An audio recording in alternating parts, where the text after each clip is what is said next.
Queridos amigos, estamos iniciando nuestra jornada con la palabra del Señor.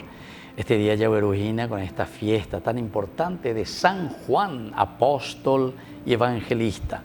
Leemos en la primera lectura de la carta de San Juan, justamente, primera carta de San Juan, capítulo 1, del 1 al 4. Queridos hermanos, lo que era desde el principio, lo que hemos oído, lo que hemos visto con nuestros ojos, lo que hemos contemplado y lo que hemos tocado con nuestras manos acerca de la palabra de vida, es lo que les anunciamos.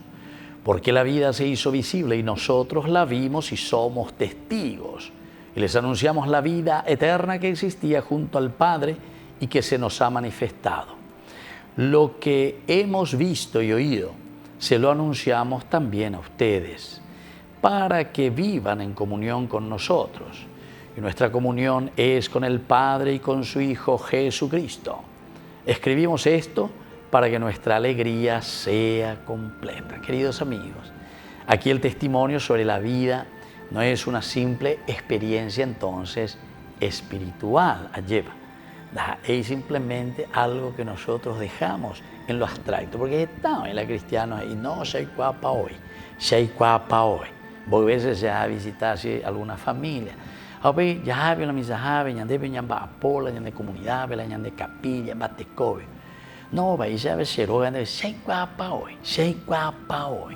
Va el arigua, quiere decir que no hay va eve, porque esa es la realidad.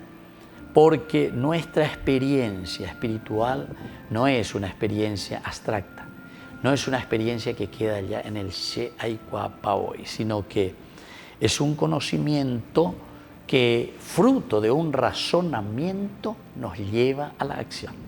Lo que hemos visto, lo que hemos oído, lo que hemos contemplado, lo que hemos tocado, Hube algo de experiencia, hube algo de dice, Reñamindu urirere, mañarirere, echarire, pendere, yapo, tena peñan de yara o yapo, peñandere, coebe, upea ñande. Peñande, aite uibeña, no, añamos arambi, añame, añandera pichacuérame.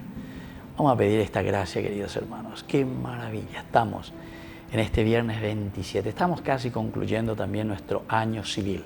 Se tiene que notar los frutos de nuestro esfuerzo, los frutos de nuestro compromiso. Que la bendición de Dios descienda sobre ustedes. El Padre, el Hijo y el Espíritu Santo. Amén.